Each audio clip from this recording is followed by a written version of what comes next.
자, 오늘은 비잔티움 제국 설명해 줄게요. 선생님, 지금 오늘은 6월 6일 현충일인데 지금 2학년 5반 교실이에요. 이렇게 가만히 바로 앞에 보니까 태극기가 한 칸 내려서 오늘 특별한 날이기 때문에 휘날리고 있네요. 밖에 어떤 한 아저씨, 우리 명수 아저씨인가?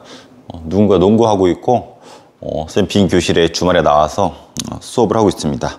참고로 여기 2학년 5반 교실, 선생님 5반 되게 좋아하기 때문에 오늘은 특별히 5반에서 한번 찍어보도록 할게요. 자, 비잔티움 제국 수업 때 설명도 했었고 쌍방에서 설명했지만 간단히 좀 더 보완 설명하도록 할게요. 우리 로마가 서로마랑 동로마로 쪼개지는 거 배웠었죠. 그리고 이 와중에 위쪽에서 게르만족이 쳐 내려온다고 들었어요. 그리고 동로마는 이걸 막아섰고 서로마는 이걸 막아서지 못하고 망한다 그랬죠. 그래서 프랑크 왕국 등 여러 나라들이 성장하면서 서유럽 세계가 형성이 된다고 했었어요. 하지만 서로마가 망한 이후에도 동로마는 1000년이 넘도록 지속이 되었는데 이 동로마를 비잔티움 제국이라고 부른댔어요. 비잔티움 제국. 선생님 때는 비잔틴 제국이라고 배웠는데 똑같은 말이에요. 비잔티움 제국, 비잔틴 제국. 대단한 나라야. 선생님도 이번 공부하다 보니까 이 수도 콘스탄티노폴리스가 천년의 요새래요. 성벽도 뭐 세 겹으로 겹겹이 쌓여져 있고 이 앞에 해자라 그래요. 물로 여러 겹으로 물을 건너와야지 공격을 할 수 있는데 건너오면 또 성벽이 세 개로 돼 있고 그래서 이거 함락시키는데 엄청나게 어려웠었다고 하죠. 그래서 천년의 요새 콘스탄티노폴리스가 비잔티움 제국의 수도이고 여기가 또 동양과 서양을 연결하는 딱 길목에 있어요. 그리고 지중해로 끼고 있고 그러니까 입지 자체가 지리적인 입지 자체가 천연의 요새이기도 하지만 동양과 서양과 바다를 끼고 있는 아주 최고의 입지 조건을 갖고 있는 게 콘스탄티노폴리스. 꼭 알아두세요. 근데 이 표현은 근래에 썼던 거고 선생님이 A4 그 영상에 올려놨어요. 선생님이 배울 때는 콘스탄티노플 이렇게 배웠어요. 혹은 비잔티움 혹은 이스탄불. 이 이스탄불은 지금도 쓰고 있는 표현이죠. 선생님도 어렸을 때 있었고 여러분도 어렸을 때 많이 했을 거예요. 부르마블. 부르마블 하면 그 아래쪽에 주황색 색깔로 이스탄불 있을 거예요. 좀 약간 싼 가격에 건물을 지을 수 있는 걸로 알고 있는데 거기서 좀 익숙한 사람도 있을 것 같아요. 이스탄불. 어느 나라 수도죠? 맞아요. 역시 알고 있네요. 터키. 우리의 형제 국가라고 하는 터키의 지금 수도이기도 하죠.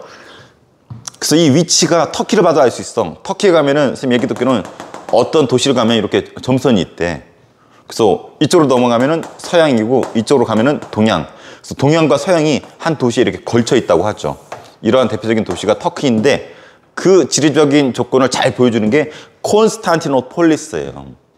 일단 교역, 무역하기 아주 좋잖아. 참고로 터키는 우리한테는 형제의 나라, 6.25 전쟁 때 도와줬던 나라, 뭐 터키 아이스크림 아저씨 이렇게도 많이 알고 있는데 터키, 투르크라고도 하는데 셀주크 투르크 뒤에 나오잖아요. 십자군 전쟁 때. 그래서 터키, 축구도 잘하죠. 여기. 그래서 동양과 서양에 걸쳐있는 나라로 유명하고 터키 스스로는 서양 쪽에 편입이 되고 싶어 하지만 우리 이미지도 그렇고 전 세계 이미지도 터키가 약간 동양 쪽이 좀 가까운 걸로 이렇게 인식이 되어 있는데 딱 중간이에요. 서양과 동양의 가운데 있는. 그래서 이스탄불, 콘스탄티노폴리스 꼭 알아두세요. 이런 게 우리나라도 있잖아요. 뭐 좀 다르긴 하죠. 우리나라도 이렇게 해가지고 38선이라고 있었어요. 오늘이 또 6월 6일 현충일이기 때문에 38선 1948년에 그어지게 되죠. 남과 북이 아니죠. 45년에 이미 그어졌죠. 해방 직후에 북쪽에는 소련군이 남쪽에는 미군이 들어오면서 각자 영향력을 행사하죠. 그래서 해방과 동시에 38선이 그어지게 되고 이것이 나중에 6.25 전쟁까지 이어지게 되는 그 시작을 알리는 선이었었죠. 처음에는 돌덩이 몇 개 놔두고 38선이었어. 그래서 여기도 지금 보니까 선이 있는데 여기서 이렇게 넘어가면 북한, 이렇게 넘어가면 남한, 북한, 남한, 북한, 남한 이렇게 왕래가 가능했었던 그런 선이에요. 선생님 존경하는 김구 선생님이 남북분단 막으려고 38선 넘어가기 직전에 찍은 사진도 있고. 그렇죠. 그래서 38선. 선생님 터키 보니까 우리의 요 38선도 떠오르네요. 그래서 6월 6일 현충일, 우리 호국 영웅들을 기리는 날인데 뭐니 해도 우리 머릿속에는 6.25 전쟁을 빼먹을 수가 없죠. 우리 보령 지역에도 6.25랑 관련된 아픈 역사를 담고 있는 유적지가 여러 군데 있어요. 한번 기회 되면은 선생님 촬영해서 올려줄게요. 이미 알고 있는 친구도 있을 거예요. 참고로 6.25 전쟁을 소재로 만든 역대급 잘 만든 우리나라 영화가 있어요. 물론 부분 스토리를 담은 영화들 많이 있지만 처음부터 끝까지 스토리를 잘 담은 영화가 알고 있나요? 태극기 휘날리며. 이거는 강추예요. 선생님 이게 지금 부채널이고 주채널인 종민TV 있죠. 종민TV. 종민TV를 보면은 선생님이 6.25 특집 수업 하나 있고 6.25 관련해서 태극기 휘날리며 영화를 정리한 영상이 있을 거예요. 시간이 좀 남거나 관심 있는 친구를 좀 보기로 하고. 선생님 눈에도 지금 보니까 저기 태극기가 막 휘날리고 있어. 오늘은 좀 아픈 날이죠. 현충일. 그래서 태극기 휘날리며 꼭 한번 보고. 여기도 태극기가 있네요. 참고로 이 태극기는 선생님이 한국사 3학년 애들 대상으로 한 수업 영상을 찍었는데 박영효라는 사람이 찍은 거예요. 우리 조선 말기에 박영효 찍었단다. 박영효라는 사람이 처음 사용했었다 그러죠. 일본의 이모곤란 이후에 어떤 외교적인 활동하러 가는데 그 당시 때 국기들이 있었는데 우리나라만 국기가 없는 것 같단 말이야. 그래서 뭘로 할까 하다가 태극 문양에 태극기를 처음 사용한 것이 저거라고 하죠. 근데 친일파 그리고 애국가를 곡을 만든 사람은 안익태 씨로 알려져 있죠. 안익태. 그리고 가사를 입힌 사람은 논쟁 중이에요. 윤치호라는 사람도 있고 안창호라는 사람도 있어요. 참고로 안익태, 친일파, 논쟁은 있지만 친일파라는 설이 유력해요. 또 반대 의견도 있기 때문에 좀 유력하다는 표현은 좀 그런데 논쟁이 있어요. 그래서 친일파. 윤치호는 대표적인 친일파예요. 우리나라의 최초의 지식인이라고 할 수 있는데 윤치호는 100% 친일파고 본인 스스로 인정했어. 해방되는 그런 날이 올 줄 몰랐대. 안창호는 대표적인 독립운동가죠. 이 둘은 교사였었고 3학년은 알 거예요. 대성학교라고 신민회가 만든 학교에서 같이 교사상을 했었대요. 그래서 보니까 태극기, 애국가의 작곡, 가사, 우리 친일의 흔적이 안 보이는 것이 없는 것 같아요. 선생님 개인적으로 그나마 이 안창호가 애국가를 지었을 거라고 믿고 싶어요. 그렇지 않으면 되게 억울할 것 같아. 모든 것에 힘있는 친일파들의 입김이 좌우됐다라는 것이 우리나라의 정체성, 상징성을 나타내는 것들이 친일파랑 관련이 있다는 것이 좀 마음이 아픕니다. 더군다나 요새는 태극기 하면은 좀 뭐랄까 정치적으로 태극기 부대 관련해가지고 정치적으로 좀 관련이 있어서 좀 태극기에 대한 시선에 대해서 좀 의견이 많이 나눠지는 것 같아요. 그래서 태극기에 대한 어떤 나라의 사랑 이런 부분이 약간은 옛날만큼 선생님 어렸을 때만큼 이렇게 강하지는 않은 것 같아. 하지만 우리나라 상징 태극기. 어제도 보니까 축구 A 대표팀 했더만 5대0으로 어디 트루크스탄이었나? 어디 트루크메 무슨 스탄 이렇게 5대0으로 이겼던데 태극 마크 딱 달고 태극기 딱 다는 거 그 당시만 해도 영광이었는데 요새는 이게 자본주의가 좀 발달하면서 태극 마키를 돈벌이 수단보다 못한 걸로 이렇게 인식하는 시각도 좀 있는 것 같아서 마음이 아파요. 요때 애국가는 지금 애국가는 좀 달랐었다고 해요. 자체가 번안곡이라고 그러죠. 다른 나라의 콩나물 이런 것을 빌려서 가사를 붙인 부분이었는데 이걸 안익태 씨가 새로 곡을 콩나물을 붙였죠.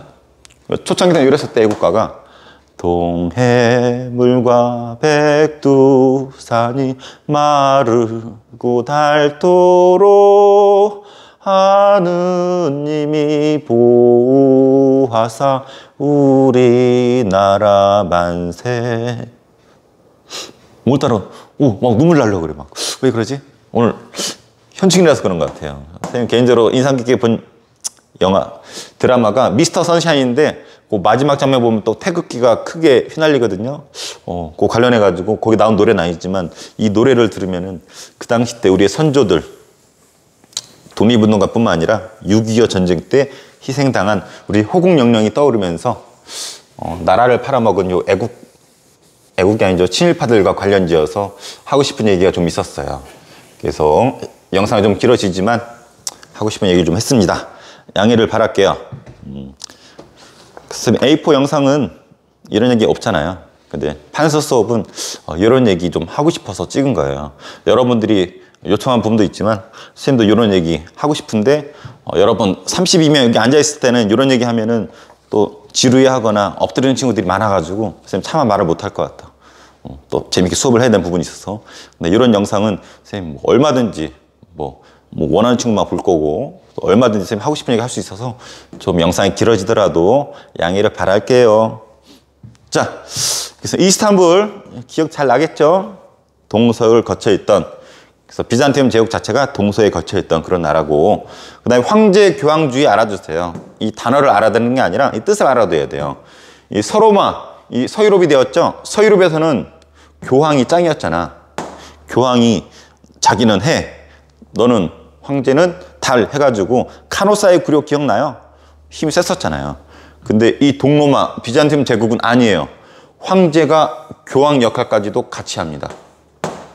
그래서 황제가 힘이 훨씬 셌고 정치뿐만 아니라 종교적인 것까지도 황제가. 그래서 선생님 A4 영상에 모자이크 그림 보세요. 황제 딱 있고 오른쪽에 정치인들, 종교인들 딱 이러고 있잖아. 딱. 그래서 정치랑 종교까지 다 아울렀었던 나라가 동로마의 황제였었다라는 거. 그 대표적인 황제가 유스티니아누스 대제예요. 대제라는 표현 여러 번 나왔죠? 큰 황제, 엄청난 황제라는 거야. 우리 광개토 대왕과 비슷한 엄청난 업적 있는 사람들한테 쓰는 표현인데 전성기예요. 전성기. 그래서 옛 로마 영토. 우리 앞에 프랑코 왕국 카롤루스 대제 기억나죠? 그 사람은 quique야 서로마 지역만 다시 찾은 거였는데 유스타니아누스는 뭐 서로마 일부까지, 동로마까지 옛 로마 영토 다 차지합니다. 대단한 황제야. 그리고 뭐니 해도 법전을 편찬했죠. 우리 로마 할 때 배웠을 거예요. 로마법 여러 단계가 있었죠. 이걸로 싹 싸잡아서 집대성 종합 편성한 법전이 유스티니아누스 법전이고, 성소피아 대성당이 유명합니다. 터키를 가보면 꼭 가야 될 문화재 성소피아 대성당 알아두세요. 솔직히 선생님도 못 가봤는데 가보고 싶어. 코로나 해결되면은 가보고 싶은 곳 중에 하나가 선생님 터키예요. 터키. 가끔 테러가 일어나서 좀 무섭긴 하지만 성소피아 대성당은 선생님 성당 다니는 입장에서 꼭 한번 가보고 싶어요.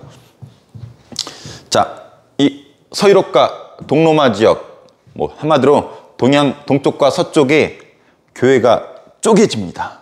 그래놨죠? 그 계기가 되는 것이 성상숭배 문제예요. 성스러운 상, 예를 들면 뭐 성모 마리아상, 뭐 십자가의 뭐 예수님상, 뭐 이런 거 있죠. 선생님 이따가 4시에도 성당에 가서 이것들 앞에서 기도하고 송호성 긋고 이렇게 기도문도 외우고 해야 돼요. 선생님은 여기 앞에서 기도하고 절하고 해요. 어느 쪽일까 선생님은? 결론은 이쪽이에요. 이 성상숭배를 두고서 서쪽 교회랑 동쪽 교회, 다른 말로 서유럽과 비잔틴 제국을 비롯한 동유럽의 교회가 달라요. 모습이. 자, 어떻게 다르냐면 이 서유럽 같은 경우는 성상숭배를 인정합니다. 근데 여기는 인정하지 않아요. 왜 그러냐면 이쪽 우리 게르만 쳐들어온 거 기억나죠? 게르만족이 상당히 좀 무식하다 그랬잖아. 글을 쓰지도 읽지도 못한 애들이 다수야. 이런 애들이 서유럽에 왔는데 얘네들을 크리스트교를 믿게 하고 싶단 말이야. 근데 이 무식한 애들한테, 글을 쓰지도 읽지도 못한 애들한테, 야, 성모 마리아가 이 성령으로 잉태되어서 예수님이 태어나서 3일 만에 죽어서 부활해가지고 우리 대신 죽었기 때문에 우리가 그를 믿고 천국을 가야 돼. 이런 부분 설명했었을 때 이 새끼들 알아듣지 못한단 말이야. 포교라는 표현을 쓰죠.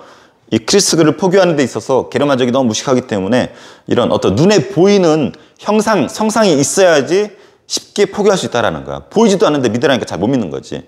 자, 여기 십자가 있어. 여기다가 성호경 긋고 이렇게 아멘 하고 나는 천주의 어쩌고 믿습니다. 이렇게 외워봐. 알았어. 이런 무식한 새끼들. 그러니까 이런 식으로 눈에 보이면은 좀 그래도 쉽게 포기할 수 있기 때문에 얘네들은 필요에 의해서 성상을 인정을 했는데 이쪽은 인정을 하지 않았어요. 이 입장 차이로 서유럽과 동쪽의 유럽이 교회가 분열이 됩니다. 그래서 이쪽에서 나온 교회가 로마 카톨릭, 나온 게 아니죠. 기존에 있었던 거죠. 그래서 기존의 로마 카톨릭이 유지가 되고 이쪽은 새로이 그리스 정교라는 이름으로 쪼개져요. 자, 그래서 로마 카톨릭은 성상 인정해요. 그래서 선생님 이쪽에 로마 카톨릭 신부님 주재하에 미사도 하고 십자가, 성모 마리아, 예수님 상을 향해서 기도도 하고 성호경도 긋고 기도문도 외우고 이쪽이에요. 근데 반면에 이쪽은 그리스 정교라는 게 있는데 우리나라엔 이게 거의 없죠. 주로 이 비잔틴 제국에서 시작을 해서 비잔틴 제국의 영향을 받았던 동유럽 쪽에 많이 퍼져 있어요. 그래서 러시아 같은데. 그래서 이런 쪽 가면은 그리스 정교 교회를 볼 수가 있죠. 여기도 한번 가보고 싶어. 뭐가 다른지. 요새도 이 성상을 쓰지 않는지 그런 부분 선생님도 교과서적으로만 봤기 때문에 실제로 그러한지 눈으로 확인하고 싶은 그런 부분이 있어요. 그래서 게르만족 포교 과정에서 무식하기 때문에 얘네를 포기하기 위해서 성상을 인정하고자 했던 서교회, 서쪽 교회, 동쪽 교회 같은 경우는 이걸 인정하지 않았다. 그래서 이것이 로마 카톨릭과 그리스 정교로 지금까지 쫙 이어지고 있다. 그래서 서유럽은 로마 카톨릭, 동유럽은 그리스 정교. 이 정도는 알아야죠. 자, 야, 얼마나 무식했으면 보이지 않는다고 믿지 않았을까. 근데 의외로 무식한 새끼들 졸라 많아요. 막 선생님이 그 어디서 느꼈는지 알아요? 그래서 군대에서 느꼈어. 군대에서. 선생님 군대 갔더니 선생님 26 먹고 군대 늦게 갔다 그랬잖아요. 26 1월 달에 갔는데 와 진짜 무식한 새끼들 졸라 많아. 이 선생님 영상이라도 좀 그렇지만 선생님 막 누구한테 얘기할 때 막 빠가사리들 졸라 많다고 막 이렇게 얘기해요. 빠가사리들. 그렇게 무식한지 몰랐네 나는. 선생님은 그래도 고등학교 때 공부 좀 했고 대학교 갔더니 선생님이랑 비슷한 수준 애들하고 항상 같이 다니고 그래서 난 세상 사람들이 최소한 선생님 정도의 어느 정도의 어떤 지식 수준이 갖추고 있는 줄 알았어. 근데 군대 갔더니 별 빠가사리들 다 있어요. 막 멍청한. 그게 뭐 죄는 아니지만 너무 무식해가지고 선생님 좀 웃겼어 솔직히. 갔더니 이런 일도 있더라고. 선생님마다 나이 많이 먹고 군대 온 애가 있어. 30살 먹고 저 미국에서 왔어요. 미국에서 어떤 컴퓨터 쪽 공부하다가 늦게 영주권도 땄어. 미국 시민이야. 우리나라 이게 군대 안 와도 되는데 얘는 자진해가지고 우리나라 군대에 왔어요. 한국 계열인데 미국 영주권인가 시민권 따가지고 군대 안 와도 돼. 그래서 속으로 사람들이 저 병신 왜 왔어? 막 이랬는데 선생님 되게 존경스럽더라고. 나이도 많은데 자진해가지고 군대 체험하러 왔대. 와 몸도 좋아. 얘가 미식축구 했었대요.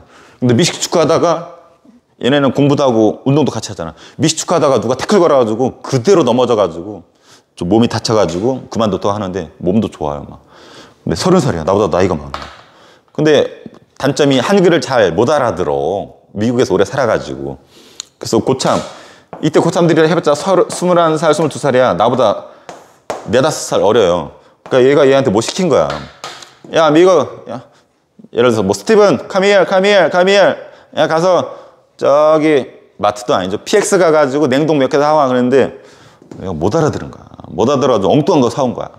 그랬더니 얘네들이 막, 야, 이 새끼야, 똑바로 안 해! 해가지고 딱 때린 거야. 막. 그때만 해도 구타가 좀 있었거든. 그냥 훨씬 형이잖아. 자기들보다 8살, 9살 많은데 그냥 군대 계급 사이니까 그냥 짜증이 나니까 또 이 무식한 새끼들이요. 그냥 주먹에 날아가더라고. 내가 여기 쳐다봤지. 야 그렇다고 때려 씨.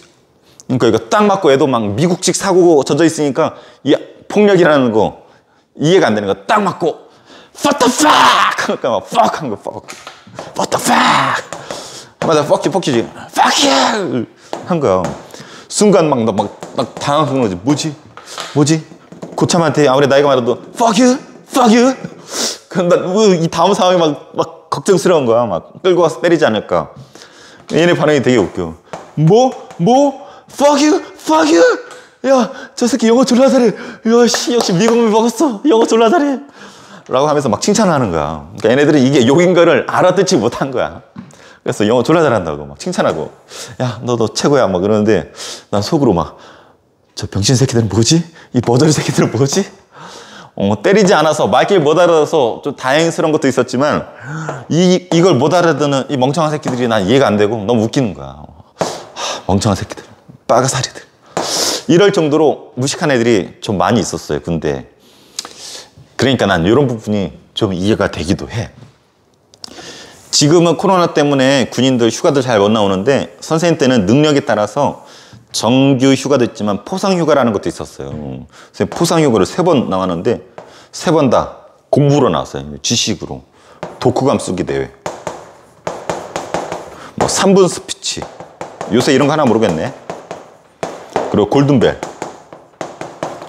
군대 있으면 막 세뇌 교육을 시켜. 우리의 주적은 북한이다. 우리의 주적은 북한 김정은 뚱땡이다. 우리의 주적은 3대 김정은 뚱땡이다. 뭐 이런 식으로 막 외우게 시켜. 세뇌 교육.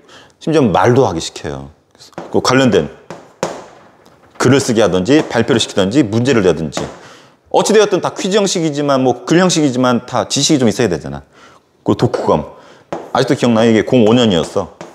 이때가 45년 해방된 지 60주년이야 딱. 그래서 선생님 내무실에서 책이 좀 있거든요. 찾다 보니까 백범일지 김구일기장이 있더라고. 이거다. 날 위해서 만든 책이다. 해가지고 선생님 또 역사 지식이 있잖아. 그래서 막 썼지.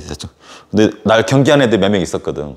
그나마 대학 나온 애들이 와가지고 나 박정희 병장님 뭐 하십니까? 뭐 하십니까? 못 씁니까? 또 독감 쓰는 거 아니에요? 또 1등 하려고? 그래서 아니야. 가. 나 이제 시작했어. 1시간밖에 시간 없어. 대충 쓰려고. 간 다음에 문 닫고 나가더라고. 막 쓰는데 막 어려운 단어 막 녹여놓고. 백범 김구일지 한국 광복군 한국 한인의 국단 쫙 어려운 단어 막 녹여내니까 막. 선생님이 그때는 글빨이 좀 됐어요. 애들에 비해서. 1등 포상 휴가. 3분 스피치. 3분 동안 자기의 어떤 반공의식을 내뱉어야 돼. 우리의 주적은 김정은 뚱땡이입니다.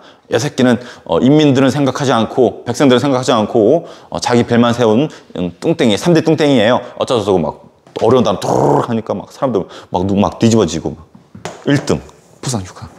골든벨. 그래서 이런 것만 보더라도 선생님이 그렇게 지적인 배경이 많은 것도 아닌데 무식해요.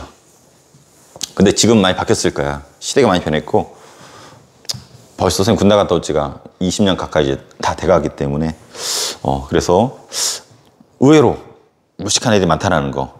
여러분도 이 무식한 그룹에 속하지 않으려면은 최소한의 공부는 하고 졸업을 하세요. 여러분들 이거 뭐 외운다고 해가지고 살아가는데 크게 도움이 되는 건 아니지만 알게 모르게 피가 되고 살이 되고 사고력이 되고 수학도 마찬가지야. 수학 한 문제 푼다고 이게 내가 살아가는데 크게 도움은 안 되겠지만 알게 모르게 머리에 지난번 영상에 나왔을 거예요. 이게 머리에 스크래치가 생기면서 자기가 살아가는데 보이지 않는 잠재적인 피와 살, 에너지, 사고력, 지혜가 생기니까 최소한의 학교에서의 기본 것들 충실하면은 먼 훗날 빠가사리는 소리는 듣지 않을 거고 최소한의 살아가는데 배경 지식이 될 것 같습니다. 알아두세요. 자, 비잔티움 제국의 문화. 방금 나왔죠? 그리스 정교를 바탕으로 이런 것도 섞였어요. 중요하지 않아요. 그리스와 공통어인데 중요하지 않아요. 이건 중요해요. 자, 여기가 옛날 그리스 로마의 영향하에 있었잖아요. 로마 땅이잖아. 그러니까 얘네들의 문화가 보존이 돼 있어.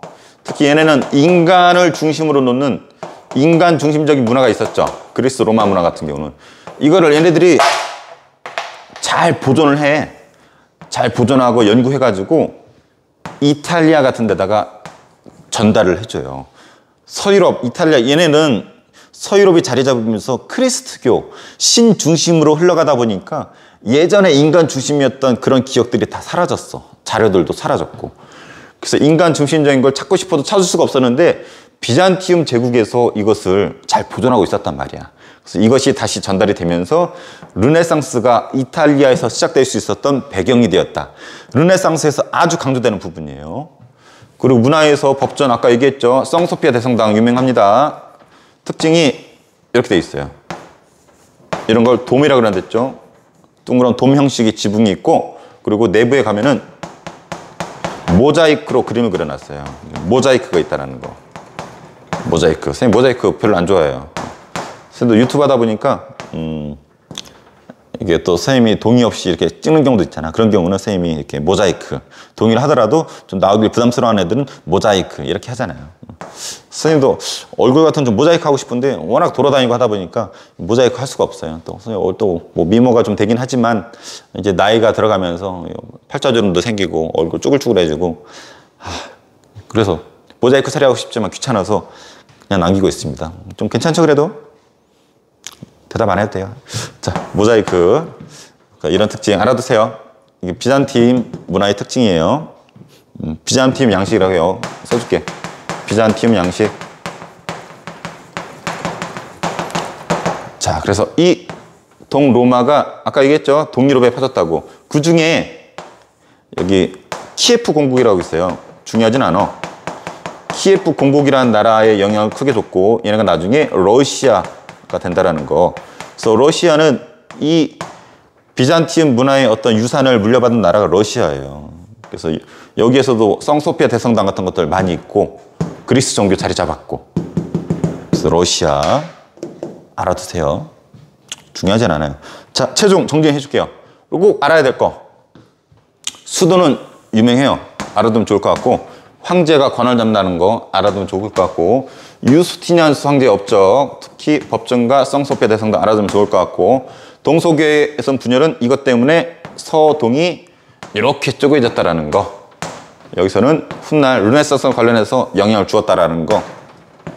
이 정도는 알아두면 좋을 것 같아요. 자, 오늘은 여기까지 할게요.